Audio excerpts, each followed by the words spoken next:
Hello and welcome back everyone for your favorite chess YouTube channel, Chess Sensei.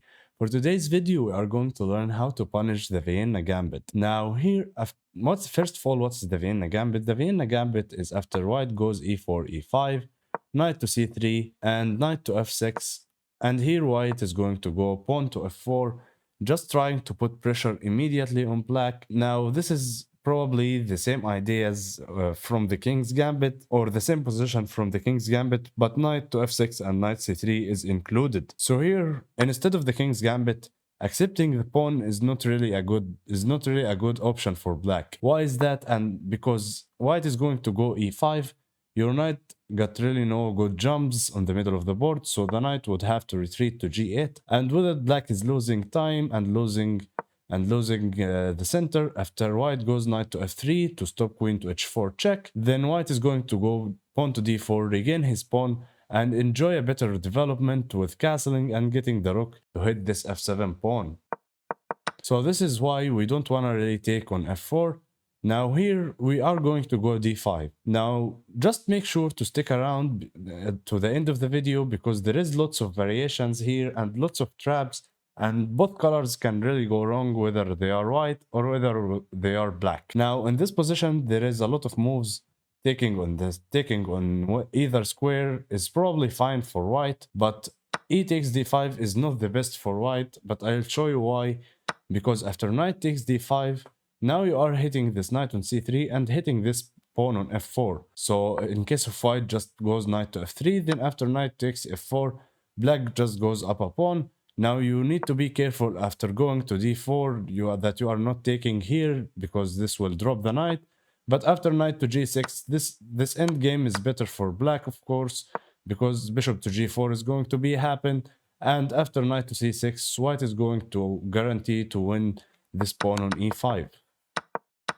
Now after knight takes d5, then if white traded on d5, then you get your queen to the center of the board here. The queen is centralized very well, and it puts pressure on white immediately, and it also defends any capture in case of white intended to take on e5. Now normally bringing your queen early is not a good option, but in this specific position, bringing your queen early is so fine, because white can't really attack this queen super easily.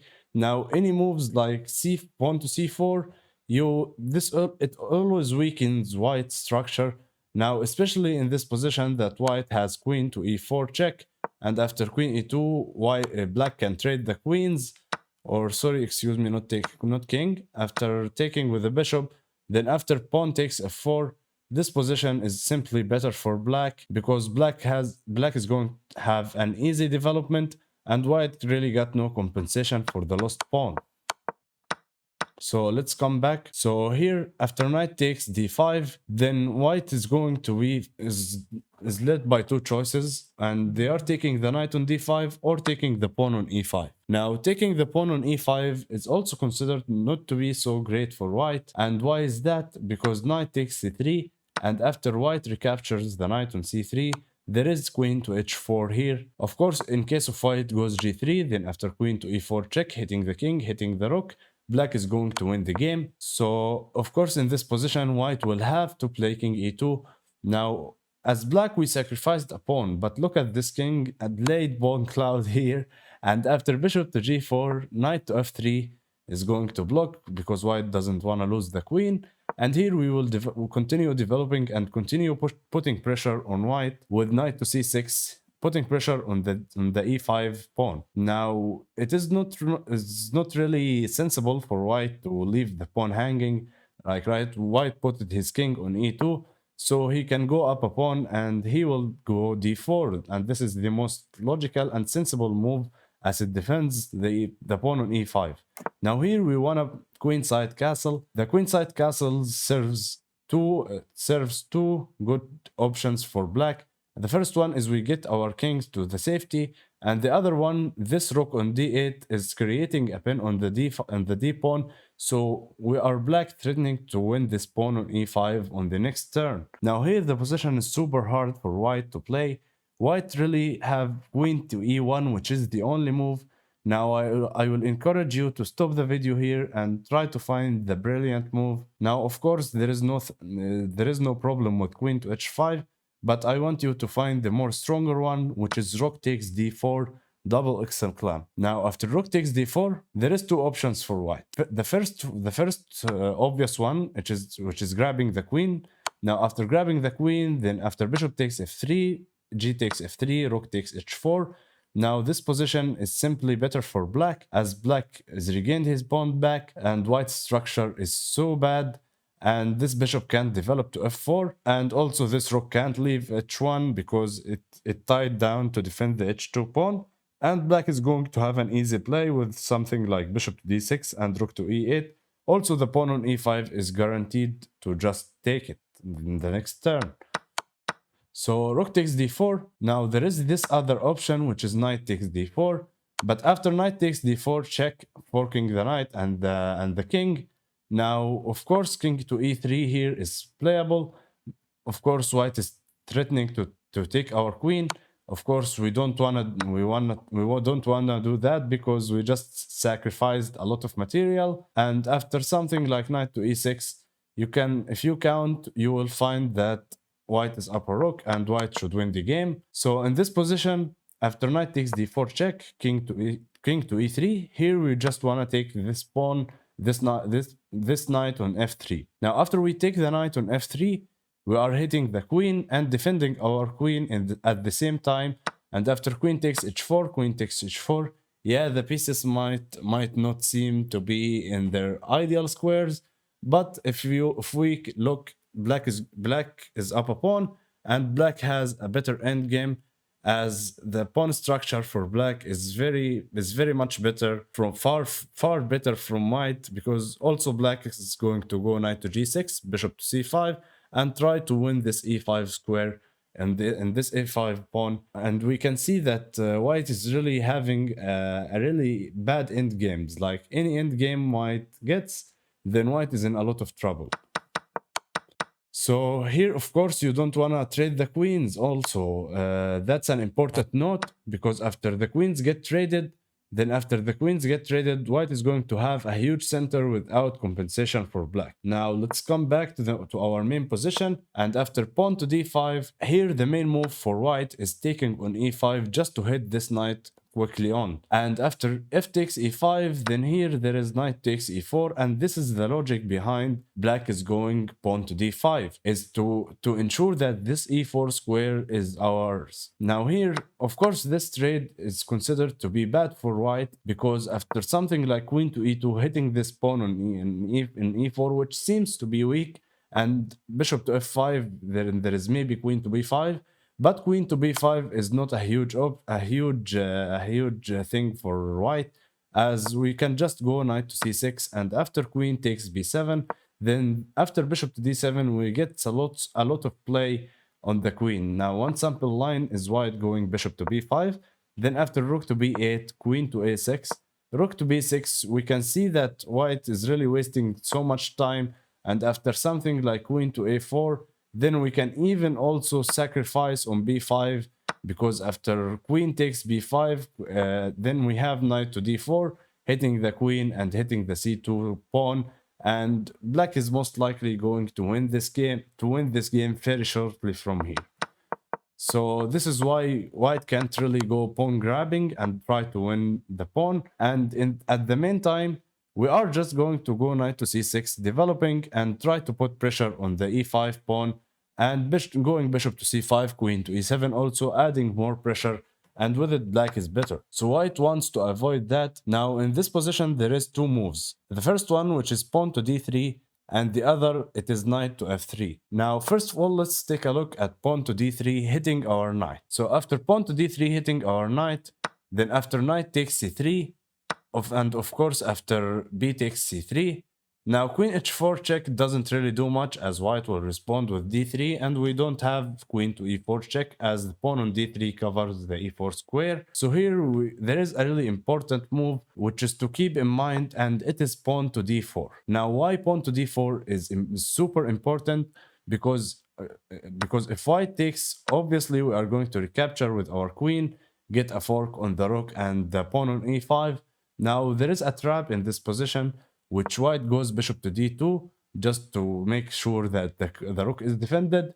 And now we don't want to take on e5. Now we are going to go bishop to c5 and try to mate white very early on. The problem with white is that this queen is overloaded. The queen can't really go to e2 to defend f2 as the rook is hanging, and after knight to f3 and knight to h3, then we can just chop it off the board, and black is winning after bishop to c5.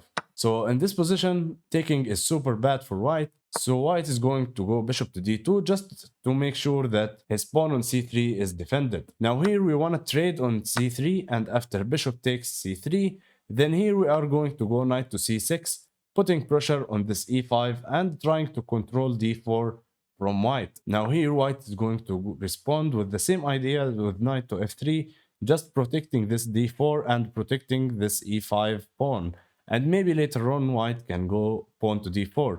Now here we want to continue adding the pressure as quickly as possible on white, because we want to make sure that white doesn't consolidate the center with this move pawn to d4, as we will get crammed by white center, and it's going to be super hard for black to play. Now in this position, if white goes d4 anyway, there is a brilliant move here, which is bishop to b4. And why I'm saying bishop to b4 is brilliant, actually you can see the engine starts to understand it. It is a very deep move. Now in this position, of course, in case of white trades, then after bishop takes b4, knight takes b4, and here white can't really get careless and play something like bishop to e2, as we are going to trade and go queen takes d4, sacking our queen, because after queen takes d4, we are going to regain our queen back with a winning endgame after knight takes d4, bishop takes b7, rook to b8, bishop to e4. If we count material here, we will find out that black is up a pawn, and black is the one with the best structure. And after castling and putting the rook on e8, or maybe even going king e7, king e6, just to put more pressure on this e5 pawn, and black should be winning. Now let's drop back a second. Now in this position, you can say, okay, white is not forced to trade the bishops, right? White can play something like queen to d2, but unfortunately it is the same idea. After bishop takes c3, queen takes c3, then bishop takes f3.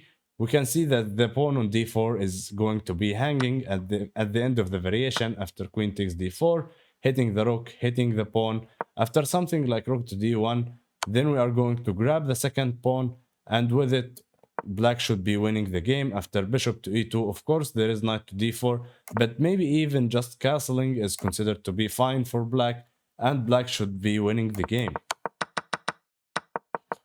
So let's come back and look at the other variation, which is going knight to f3. Now in this position, we want to try to provoke at the other reverse of the other variation. We were trying to prevent white from going d4. Now here we want to provoke white to go pawn to d4, and you might be wondering, okay, why is bishop c5? Now first of all, bishop c5, I am trying to go knight to f2 and fork the queen and the rook. Now in this position, d4 might seem powerful, because d4 is hitting the bishop, gaining a tempo for white, but it is not that much, because we wanted to go bishop to b4 anyways, but we wanted to weaken this diagonal before we going bishop to b4. Now in this position, bishop to d2 is obviously forced, otherwise we will capture twice on c3, and after something, and here there is a really important move, which is pawn to c5. Now after pawn to c5, which is positionally speaking, it's not a great move, because you give yourself an isolated pawn, but this position is super tactical, super complex. Now after pawn takes c5, we will just recapture our pawn. We will have a strong grip on this e4 square, and we will try to go for the same idea with knight to f2 again. So white doesn't really want to do that. So after bishop to d3, white is hitting our knight and threatening to win a pawn on e4 here. So here we just want to chop everything off. So after knight takes d2, queen takes d2, and pawn takes d4, knight takes d4. Now, in this position, queen to h4 might be seeming like we are winning the knight, but unfortunately, first of all, there is queen to f2, and white will defend, and white will trade the queens. But unfortunately, also, there is pawn to g3, and after pawn to g3, we can't really take the knight, as bishop to b5 check will make us lose our queen. So after trading everything off, we are going to go knight to c6, and black have a really comfortable position, as now we are putting the question to the white knight. So after knight takes c6, pawn takes c6, castles, castles, we can see that after something like queen to f4 hitting our bishop, now here we don't really want to give our bishop away, so we are going to go something like bishop to a5. Now we can see that black has the two bishops advantage, and yeah, the white pieces might seem a little bit active on the king side, but believe me, there is no any danger. And at the worst case, you will go bishop to e6 and g6 and try to consolidate your king side, and with it you are going to go rook to b8 and also some queen to b6 check in the air, and most likely black is going to win this position. Now this is the end of the video, and we showed up how to punish the Vienna Gambit and get out from the opening slightly better, or not even winning if white can go if white goes wrong. Make sure to hit this like button and make sure to subscribe to get more lessons for like this. Also make sure to check our latest videos coming up in this channel, and goodbye.